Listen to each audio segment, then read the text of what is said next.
ابھی بھی اب وقت نہیں گزرا، اگر وہ ان دنوں میں کام اس پر تیز کر دیتے ہیں اور اسٹریٹ موومنٹ چلاتے ہیں تو معاملات ان کے ہاتھ میں چلے جائیں گے، ورنہ دوسرا راستہ وہی ہے بربادی کا، تباہی کا، جو دوسری جماعتوں کے ساتھ ہو چکا ہے۔ آپ اندازہ کر لیں نا، مسلم لیگ نون اس ملک کی پاپولر ترین جماعت تھی، پیپلز پارٹی اس ملک کی پاپولر ترین جماعت تھی، لیکن آج آپ فیئر الیکشن کروا لیں، یقین کریں عمران خان کسی بچے کو بھی ٹکٹ دیں گے نا تو یہ ان کے مقابلے میں شکست کھا جائیں گے۔ وجہ کیا ہے؟ وجہ یہی ہے کہ عمران خان کا نظریہ، عمران خان جو باتیں کرتے رہے خودداری کی، وہ آج جو ہے وہ سب جانتے ہیں کہ کیا ہے۔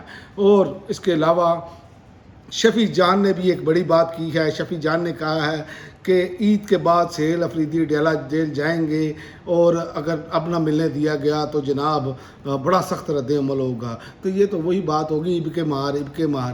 او بھائی، آپ کو ہر منگل کو جانا چاہیے، ہر منگل والے دن آنا چاہیے۔ آپ کے جانے سے پریشر بنتا ہے کیونکہ آپ اپنا ممبر اسمبلی ہیں اور آپ ایک صوبے کے وزیر اعلیٰ ہیں سہیل افریدی صاحب، اور باقی جو لوگ ہیں ایم پی ایز ہیں ان کو گرفتار کرنا اتنا آسان کام نہیں، دنیا میں رولا پڑ جاتا ہے۔ اسی لیے تو یہی تو بات ہے کہ آپ صرف دعوے کرتے رہتے ہیں لیکن معاملات جو ہیں وہ ویسے کے ویسے ٹھوس ہیں۔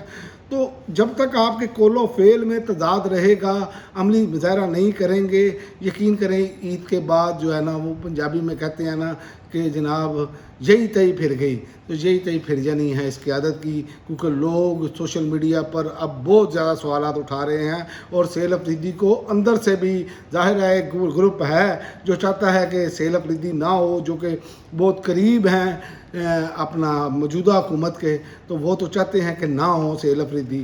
تو سہیل افریدی کو اس پر غور کرنا چاہیے، ابھی ان کے پاس موقع ہے، لیکن یہ موقع ہاتھ سے چلا گیا تو وہ کہتے ہیں نا، جنگ کے بعد موقع جو یاد آئے وہ اپنے منہ پر دے مارنا چاہیے۔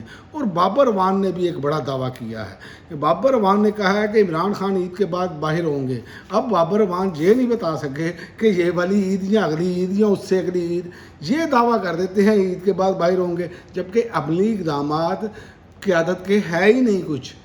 کوئی قیادت کی جو اسمبلی میں ٹف ٹائم دینا، مہنگائی پر بات کرنا، جس طرح چارج شیٹ کرنی، ان کو تو چاہیے روز 10 پریس کانفرنسیں کریں، عوام کے مسائل کو اجاگر کریں اور اپنے لیڈر کے ساتھ جو مسئلے ہیں اس کو اجاگر کریں اور بھرپور طریقے سے آواز اٹھائیں، تو دیکھیں معاملات کہاں جاتے ہیں۔ اور اب آتے ہیں جنگ کی صورتحال کی طرف۔ امریکہ نے وہی کام کیا جو پہلے کرتا رہا، ٹرمپ نے پھر ایک مرتبہ دھوکہ دیا اور رات کے جو ہے وہ اٹیک کرنے کی کوشش کی ایران کے پر، لیکن ایران نے اب دعویٰ کیا ہے کہ امریکی ڈرون مار گرائے ہیں۔ ایران کا امریکیوں کو پسپا کرنے کا دعویٰ ہے، اور یہ اب بہت سارے جو ہیں وہ انٹرنیشنل میڈیا پر اس کی تصدیق بھی ہو رہی ہے۔ تو یہ تو بات ثابت ہو گئی، جو ایران بات کر رہا تھا کہ امریکہ قابل اعتماد نہیں، تو ڈونلڈ ٹرمپ نے یہ ثابت کر کے دکھایا کہ وہ قابل اعتماد نہیں ہے۔ ایک طرف آپ مذاکرات کے حوالے سے پیش رفت بتا رہے ہیں، اور دوسری جانب آپ کہتے ہیں جی ہمیں خطرہ محسوس ہوا کہ یہ ہمیں نقصان پہنچا سکتے ہیں تو کر دیں۔ یہ تو ویسی بات کی جو محلے کا گنڈا ہوتا ہے نا، وہ کرتا کیا ہے کہ اس کی طرف تھوڑا سا بھی آپ نے دیکھ لیا نا تو وہ کہے گا مجھے گھوری ڈالی ہے، پکڑ لو اس کو۔ تو یہ وہ محلے کے بدماشوں والا صاحب جو ہے وہ امریکہ کر رہا ہے، جس سے امریکی عوام کو بھی جو ہے وہ شرمندگی کا سامنا ہے۔ تو ڈونلڈ ٹرمپ کو اپنے اس رویے پر سوچنا چاہیے۔ اور آخر میں آپ کو بتاؤں کہ ایرانی سپریم لیڈر نے بھی بڑا تگڑا بیان دیا ہے۔ انہوں نے کہا ہے کہ امریکہ اپنی ساکھ ہر گزرتے دن کے ساتھ کھو رہا ہے۔ تو یہیں سے آپ اندازہ لگا لیں کہ امریکہ اپنی ساکھ کھو رہا ہے۔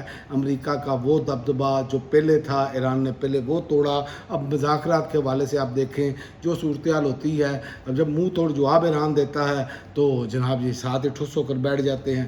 تو یہ صورتحال ہے کہ امریکہ اگر یہ سمجھتا ہے کہ وہ جنگ کرے گا، امریکہ کو براہ راست نقصان نہیں ہوگا، لیکن امریکہ جن کے ہاتھوں سے کنٹرول ہو رہا ہے نا، ان کو نقصان ایران کے لیے پہنچانا کوئی مشکل کام نہیں ہے۔ انہوں نے یہ ثابت کر کے دکھایا ہے۔ تو اس لیے کوشش یہی ہونی چاہیے کہ مذاکرات ہوں اور یہ امن معاہدہ مکمل ہو اور امن ہونا چاہیے، لیکن اس اسرائیل یا نیتن یاہو جو ہیں وہ اس کو نہیں چاہ رہے. ابھی تک تو ان کا یہی ہے کیونکہ انہوں نے دوسری جانب لبنان پر جو حملے کرنے شروع کر دیے ہیں، جنوبی لبنان تقریباً، تو وہ تو اپنی جو ہے وہ اسپیس بڑھاتے چلے جا رہے ہیں. تو ایران کو تو یہ قابل قبول نہیں ہے. دیکھتے ہیں عید کے بعد، چونکہ یہ حج کے دن ہے، تو اس حوالے سے یہ ہے کہ یہ ابھی تو اندازہ نہیں ہے، لیکن عید کے بعد بہرحال یہ پتہ چل جائے گا اب اونٹ کس کروٹ بیٹھنا ہے. اب تک کے لیے ناظرین اتنا ہی. اگلی ویڈیو تک اجازت دیں. اللہ حافظ.